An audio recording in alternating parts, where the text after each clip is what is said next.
Hello বন্ধুরা, আপনারা দেখছেন দীপ্ত ভিডিও আর আমি দিলীপ চন্দ্র বর্মন আছি আপনাদের সাথে। বন্ধুরা, অনেক দিন পর আবার আপনাদের মাঝে ফিরে আসলাম নতুন একটি ভিডিও নিয়ে। তো আজকে আমরা যে বিষয় নিয়ে ভিডিওটি তৈরি করেছি, এডোবি ফটোশপ 7.0 দিয়ে দুই তিনটা ভাবে কাটা যায়। তো আমরা সবগুলা প্রক্রিয়ায় আজকে এক এক করে সবগুলাই আমরা দেখব। আর যারা আমাদের চ্যানেলে নতুন তারা অবশ্যই দয়া করে চ্যানেলটি সাবস্ক্রাইব করবেন নিয়মিত আমাদের ভিডিও পাওয়ার জন্য। আর যারা অলরেডি সাবস্ক্রাইব করেছেন তাদেরকে অনেক অনেক ধন্যবাদ। আর ভিডিওটি না টেনে সম্পূর্ণ ভিডিওটি দেখবেন, কারণ এই ফটোশপের ভিডিও একটা সমস্যা, সম্পূর্ণ ভিডিওটি না দেখলে আপনি বুঝবেন না। সম্পূর্ণ ভিডিওটি দেখবেন। তো চলুন বন্ধুরা, আমরা কম্পিউটার স্ক্রিনে যাই।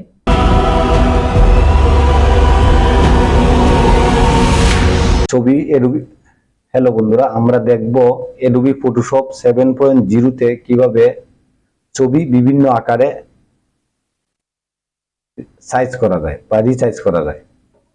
তো এই জন্য আমাদেরকে আমাদের কম্পিউটারে ইনস্টল করা এডোবি ফটোশপ 7.0 প্রোগ্রামটি ওপেন করতে হবে। তো এই জন্য আমরা স্টার্টে ক্লিক করব। এই যে এডোবি ফটোশপ 7.0 তে ক্লিক করলেই প্রোগ্রামটি অন হবে। তারপর আমরা যে ছবিটি রিসাইজ করতে যাচ্ছি এই ছবিটি ওপেন করে নিব। তো ওপেন করার জন্য আমাদের প্রথমেই ফাইলে ক্লিক করতে হবে, ওপেনে ক্লিক করতে হবে। আমাদের কম্পিউটারে যে জায়গায় আমাদের ছবিগুলো রাখা আছে সেই জায়গায় লোকেশনটা দেখিয়ে কম্পিউটারকে, এই যে আমার ডেস্কটপে ছবি আছে আগে থেকেই, তো আমি এই ছবিটা ওপেন করব। তো এই যে ওপেনে ছবিটা সিলেক্ট করে ওপেনে ক্লিক করলাম। তো এই যে ছবিটি আমার ওপেন হয়ে গেছে। তো এখন আমরা ছবিটিকে এই যে একটু বড় করে নিলাম। বড় করে নিয়ে আমি এই যে ক্রপ টুল সিলেক্ট করা আছে, ক্রপ টুলে আমি কি আকারে ছবিটা কাটবো, কি সাইজ, 5 ফুট, 3 আর 4 আর বা যে সাইজে আমি দিই, তো এই জায়গায় আমি সাইজ দিয়ে নিব। তো আমি 5 ফুট আকারে ছবিটা কাটবো। 1.5 1.9 এটা হচ্ছে 5 ফুটের নাপ। আমি এই জায়গায় ছবিটার এক কর্নারে মাউস ড্র্যাগ করে নিচের দিকে টানলেই এই যে এটা বড় হচ্ছে, এই যে বড় হচ্ছে। যেইটুকু জায়গা সিলেক্ট হয়েছে এইটুকু জায়গা থাকবে, আর বাকি অংশটুকু এন্টার চাপলেই চলে যাবে। তো আমরা আগে পজিশনটা ঠিক করে নিব, কোনটুকু জায়গা আমরা রাখবো। তো পজিশন ঠিক করার জন্য মাউস দিয়েও ড্র্যাগ করে এদিক ওদিক মিলে পজিশন মতো করতে পারেন, অথবা আপনার ভালোর জন্য যদি আপনি চান তাহলে কিবোর্ডের এরো কি দিয়েও এপাশ ওপাশ করলে, এই যে ছবিতে উপর নিচ বা এপাশ ওপাশ করলে হচ্ছে। তো আমি এই যে মনে হচ্ছে আমার এটা হয়েছে, এখন আমি এন্টারে চাপবো। এই যে এন্টার চাপলাম, এই যে আমার ছবিটি কিন্তু রিচার্জ হয়ে গেছে। আমার ছবিটি 5 ফুট আকারের ছবিটি রেডি হয়ে গেছে। তো যদি অন্যভাবে ছবিটি কাটতে চাই, যে আমি ছবিটার 5 ফুট আকারের মতোই রাখবো, বাট ছবিটার আমি সাইজটা নষ্ট হতে দিব না, যে সাইজ দিতে হবে, আমার বড় হইলেও সমস্যা নেই। তো এই জন্য আমরা কি করব, এই জন্য আমরা প্রথমে এই টুলটি নিব, টুলবক্স থেকে এই টুলটি নিব। এই টুলটি নিয়ে আমরা এই জায়গা থেকে ধরে মাউস ড্র্যাগ করে নিচের দিকে টানলেই এই যে ক্রপ টুলের মতো কিন্তু এটা হয়েছে। এই যে ছেড়ে দিলাম, আমি ক্রপ টুলের মতো হয়েছে। তো আমি এটাকেও কিবোর্ডে এরকি দিয়ে এপাশ ওপাশ করে ছবিটা জায়গা মতো এনে আমার কি করতে হবে, ইমেজে গিয়ে ক্রপে ক্লিক করলেই এই যে আমার বাকি অংশটুকু চলে গেছে, শুধু এই অংশটুকু আছে। এতে কিন্তু একটা কাজ হয়েছে, আমি আপনাদের দেখাই।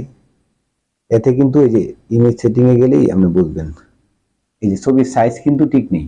ছবির সাইজ 7.33 8.897 ইঞ্চি হয়ে গেছে, ডিপিএ 300 আছে। তো এটা কিন্তু 5 ফুট না, অনেক বড় ছবি। তো অনেক সময় আমাদের এরকম করা লাগে। আর যদি আমি এই ছবিটারে দুই সাইড দিয়ে জায়গা বাড়াইতে চাই, তো সেই ক্ষেত্রে কি করব, ধরেন এই ছবিটারে আমি 10 ইঞ্চি বাই 12 ইঞ্চি 12 ইঞ্চি করবো, 10 বাই 12 করবো, ছবিটা একটু যাই আছে তাই থাকবে। তো এই জন্য আমার কি করতে হবে, আমরা একটা নতুন পেপার নিব। নতুন পেপার নেওয়ার জন্য আমার যেতে হবে, প্রথমে ফাইলে যেতে হবে, ফাইলে যাওয়ার পর নিউ এ ক্লিক করতে হবে, নিউ এ ক্লিক করার পর এই জায়গায় আমার A4 সাইজ সিলেক্ট করে দিতে হবে। A4 সাইজ সিলেক্ট করে দিয়ে ওকে চাপতে হবে। ওকে চাপার পর আমি মুভ টুল সিলেক্ট করব। মুভ টুল সিলেক্ট করে ছবিটাতে ড্রাগ করে আমি এইদিকে এনে ছবিটা ছেড়ে দিব। এই যে ছেড়ে দেওয়ার জন্য আমার পেপারের মধ্যে ছবিটা এসেছে। আমি এখন পেপারটা একটু বড় করে নিলাম। তো আমি 10x12 করার জন্য প্রথমে আমি এই জায়গায় 10 ইঞ্চি বাই 12 ইঞ্চি দিয়ে নিলাম। দিয়ে তারপর আমি এই যে এই জায়গায় মাউস ড্র্যাগ করে আমি নিচের দিকে টানলাম। এই যে আমার ছবিটি সিলেক্ট 10x12 ইঞ্চি হয়ে গেছে। তো এখন যদি আমি মনে করি যে সাপোজ ধরেন আমি 10x12 ইঞ্চি আমি কেটে ফেললাম। আর একটা জিনিস আপনাদেরকে ইয়ে করি, ধরেন আমার এখন তো এই 10x12 সাথে কিন্তু এই ছবিটা কিন্তু আমার মিলতেছে না। তো এই জন্য আমি কি করব, যদি আমি কন্ট্রোল টি চাপলে কিন্তু এই যে ট্রান্সফর্ম ইয়ে হয়ে গেছে, একটা আলাদা একটা ইয়ে হয়ে গেছে। আমি এদিকে টানলে কিন্তু ছবিটা এইভাবে যাবে, কিন্তু ছবিটা কিন্তু নষ্ট হয়ে গেছে ছবিটা। তো এই জন্য যারা এইভাবে না টেনে চাইলে কিন্তু আমরা ছবিটা এইটুকু জায়গা সিলেক্ট করেও ইয়ে করতে পারি। সেই ক্ষেত্রে আমাদের ছবির যে সাইজ আছে সাইজটা ঠিক থাকবে না, কিন্তু ছবিটা ঠিক থাকবে। আর ছবিটা ঠিক রাখতে গেলে আমাদের এই সাইডের জায়গাগুলোর দিকে লক্ষ্য না দিয়ে আমাদের শুধু আমাদের যে একুরেট নাপটা আছে এই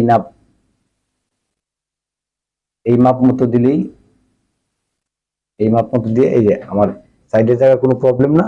আমার ছবিটা 10x12 লাগবে। তো এই যে আমি 10x12 করে ফেললাম। দুই সাইড দিয়ে হালকা হালকা জায়গা আছে, তো তাক সমস্যা নেই আমার। আমি 10x12 করে বাস এই যে আমি এন্টার চাপলে এই যে আমার 10x12 ছবি রেডি হয়ে গেছে। এখন আমি যদি ছবিটা সেভ করতে যাই, তো ছবিটা প্রথমে আমি সেভ করতে হলে আমার ফাইলে যেতে হবে। ফাইলে গিয়ে সেভ এরসে ক্লিক করতে হবে। সেভ এরসে ক্লিক করার পর এইদিকে দেখেন ফরম্যাটে আছে পিএইচডি। তো এই ফরম্যাটটা আমরা চেঞ্জ করে জেপিজিতে নিয়ে আসবো। তো এই যে জেপিজি সিলেক্ট করে দিলাম। আমি ছবির একটা নাম দিব,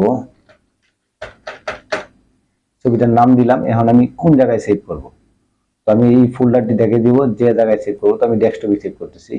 ডেস্কটপে এই যে ডেস্কটপ সিলেক্ট করলাম, সিলেক্ট করে আমি ডেস্কটপ সিলেক্ট করে এই যে সেভে ডেস্কটপ সিলেক্ট করে ছবির নাম এই যে সেভ। এই জায়গায় লক্ষ্য রাখবেন সেভ করার সময় যে এই জায়গায় 12 দিবেন, সবসময় 12 দিবেন। ম্যাক্সিমাম যেটুকু আছে এইটুকু দিবেন। অনেক সময় দেখা যায় কি আপনার কোয়ালিটিটা লো বা মিডিয়ামে থাকে, এই যে 3-এ রাখলে লো, বা 5-এর পরই মিডিয়াম হয়ে যায়, 5-এর পরই মিডিয়াম, তারপরে আপনার 10-এর পরই ম্যাক্সিমাম। তো আমরা ম্যাক্সিমাম দিয়ে করবো ছবিটার রেজলিউশন ভালো রাখার জন্য। তো এই যে ম্যাক্সিমাম দিয়ে আমরা ওকেতে চাপ দেব, বাস আমার ছবিটি সেভ হয়ে গেছে। তো বন্ধুরা, যদি আপনাদের ভিডিওটি ভালো লাগে বা আমি নতুন মানুষ, ভুল ত্রুটি আমার হতে পারে, আমার ভুল কমেন্ট বক্সে অবশ্যই লিখে জানাবেন। আর যদি ভিডিওটি ভালো লাগে অবশ্যই আমার ভিডিওটি লাইক, কমেন্টস ও শেয়ার করতে ভুলবেন না। তো ধন্যবাদ বন্ধুরা, ভালো থাকেন। আবার নতুন কোনো এক ভিডিও নিয়ে আপনাদের মাঝে হাজির হব।